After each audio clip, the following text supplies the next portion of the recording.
మీ business ఏదైనా మీ ఊర్లో promotion చేయాలంటే అది సుమన్ టీవీతోనే సాధ్యం. ఇప్పుడే సంప్రదించండి.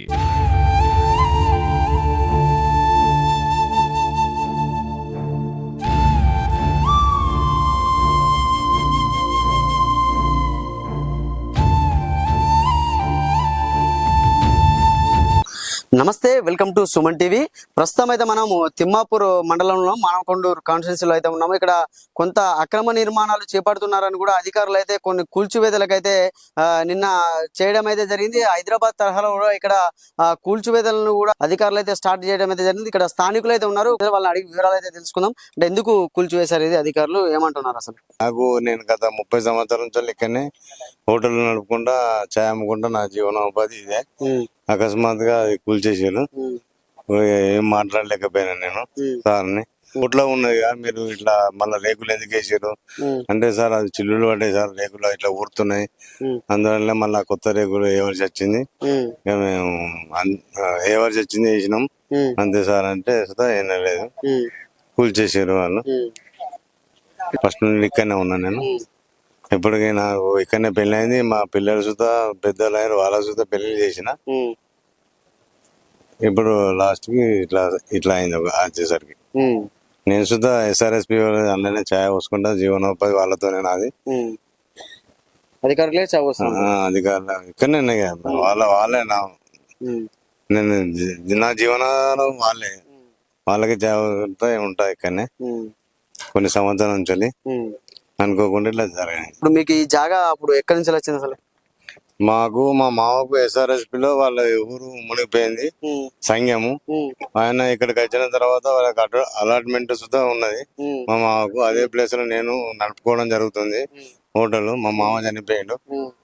చూసుకోవచ్చు. అంటే అధికారులు కూడా అంటే ఎలాంటి సమాచారం ఇవ్వకుండానే మాకైతే కూల్చివేయడం జరిగింది అని చెప్తున్నారు. అంటే చూడొచ్చు, మనం కూల్చివేతను కూడా మీకు చూపించే ప్రయత్నం అయితే చేస్తాము. అంటే ఇది కొద్దిగా శిథిలావస్థకు ఉన్నదాన్ని మళ్ళీ కొత్తగా ఇటుకలతోనైతే మేము నిర్మించుకోవడం అయితే జరిగింది. దాన్ని అధికారులు వచ్చి కూడా ఎలాంటి సమాచారం ఇవ్వకుండానే కూల్చివేశారంటూ కూడా చెప్తున్నారు. చూడొచ్చు, ఎటు చూసినా కూడా అంటే కూల్చివేయడం అయితే జరిగింది. పాత గోడలను కూల్చివేసి కొత్తగా ఇటుకలతో మేము అయితే ఇది నిర్మించుకోవడం అయితే జరిగిందని కూడా వీళ్ళు చెప్తున్న పరిస్థితి అయితే ఉంది. ఇక్కడ చూడొచ్చు విజువల్స్ లో మనం పూర్తి స్థాయిలో కూడా అక్కడ ఒక JCB తీసుకొచ్చి కూడా దీన్ని కూల్చివేయడం జరిగిందని కూడా ఇక్కడ ఉన్నటువంటి వాళ్ళైతే చెప్తున్నారు. ఇక్కడ ఈయన టీ స్టాల్ అయితే నిర్వహిస్తున్నారు ఇందులోనే. చూడొచ్చు, లోపలికి ఇంకా వచ్చి చూడొచ్చు. అంటే ఇది వరకు ఇక్కడ ఉన్నది ఈ గోడ మాత్రం ఇది పాతది, దాదాపు ఒక 30 సంవత్సరాల నుంచి అప్పుడు నిర్మించిన బాబతే. నుంచి కూడా పాత రేకులు అయిపోయి నీరు వస్తుందని కూడా వీళ్ళు చెప్పి కొత్త రేకులు వేసుకుందామని వేసుకుంటే కూడా అధికారులు వచ్చి దీన్ని అయితే తీసివేయడం జరిగిందని చెప్పి ఇక్కడ వీరు బాధితులు అయితే మనకు చెప్తున్నారు.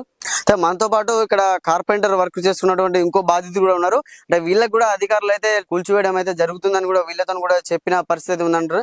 చెప్పండి బాబా, అంటే ఇక్కడ ఎన్ని సంవత్సరాలు ఉంటారు? 25 సంవత్సరాలు అయిందండి. ఇక్కడ నేను వచ్చిన మా తిమ్మాపూరు గ్రామం, తిమ్మాపూరు ఇక్కడికి వచ్చిన కార్పెంటర్ పని చేయడానికి ఇక్కడికి ఉన్నా. ఉంటే వెంకటరెడ్డి సారు అప్పుడు కార్పెంటర్ ఉండాలని ఇచ్చిండు. మాకు అలాట్మెంట్ కాగితం ఇవ్వలే. కరెంట్ బిల్లు కడుతున్నాం, ఇల్లు పన్ను కడుతున్నాం.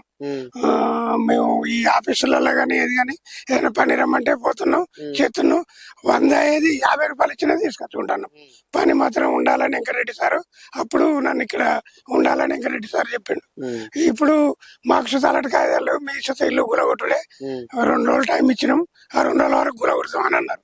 ఇవాళ ఆఫీస్కి పోతే 2 రోజుల తర్వాత ఇల్లు గులగొడతామని అన్నారు. అంటే ఎట్లా మరి? అంటే ఇప్పుడు 20 సంవత్సరాలు ఇక్కడ నుంచి ఉంటాను అంటున్నాను కదా, అంటే అప్పుడు 20 సంవత్సరాల నుంచి అధికారి వచ్చినా మరి కూల్చివేస్తామని అప్పటి చెప్పలేదు. అప్పటి ఏ మాట రాలే, కూలగొడతామన్న ముచ్చట రాలే, ఏది రాలేదు. వేరే కూలగొడతాను మీ చుట్టూ కూలగొట్టలేదు, నీ అలాట్మెంట్ కాగితాలు ఉంటే ఉంటది, లేకపోతే లే అన్నాడు క్యాంప్ ఆఫీసర్. అది సంగతి. మేము ఎట్లా బతుకుడు ఏం కథ అని 20 సంవత్సరాల సంది ఇక్కడ ఉన్నాం. మాకు ఉందామంటే జాగలేదు, ఇప్పుడు కొందామంటే శక్తి లేదు. మాకు ఏదన్నా జీవనోపాధి చేయాలి అంటాను. ఓకే, అంటే 20 సంవత్సరాల నుంచి కూడా ఇక్కడ జీవనోపాధి కోసం మమ్మల్ని ఇక్కడ అప్పుడు రప్పించి మరి ఇక్కడ మాకు స్థలం అయితే అప్పుడు కేటాయించడం జరిగింది. 25 సంవత్సరాలుగా కూడా కరెంటు బిల్లు కానీ నల్లా పన్ను కానీ ప్రతి ఒక్కటి ఇంటి పన్ను కూడా మేము కడుతున్న పరిస్థితి ఉంది. ఇప్పుడు ఎక్కడికి వెళ్ళాలి, మేము ఎక్కడ తలదాచుకోవాలని కూడా బాధితులు ఇక్కడ చెప్తున్న పరిస్థితి చూసుకోవచ్చు. ఇక్కడ కార్పెంటర్ వర్క్ కూడా చేస్తూ ఉంటాడు. అంటే ఇది ఇప్పుడు ఇక్కడ చూడొచ్చు మనం ఆఫీసుల్లో మాత్రం ఇక్కడ కార్పెంటర్ వర్క్ చేసుకుంటూ ఇక్కడ అధికారులకు కూడా నేను దగ్గర ఉంటాను.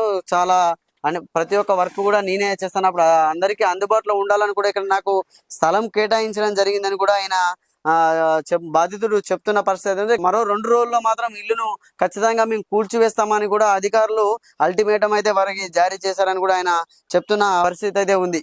ఇక్కడ సంబంధించిన బాధితులు కూడా 2015లో కూడా కోర్టును కూడా ఇక్కడ ఆశ్రయించడం అయితే 80 మంది బాధితులు కూడా ఇక్కడ అప్పుడు వెళ్తే మాత్రం 80 మంది బాధితులకు కూడా ఇక్కడ ఉన్నటువంటి నిర్వాసితులకు కూడా ఇక్కడ ఇబ్బంది కలిగించేంత కూడా అధికారులు అప్పుడు కోర్టు అయితే స్టే విధించడం అయితే జరిగింది. ఇప్పుడు SRSPలో సంగం అనే గ్రామంలో భూమి కోల్పోయిన తర్వాత ఇప్పుడు ఉన్నటువంటి ప్రభుత్వం కూడా ఇక్కడ మా మామ కేటాయిస్తే మా మామ నుంచి మాకు మా మామ ఇవ్వడం జరిగిందని కూడా చెప్తున్న పరిస్థితి. కెమెరామెన్ రమేష్ తో సతీష్, సుమన్ టీవీ.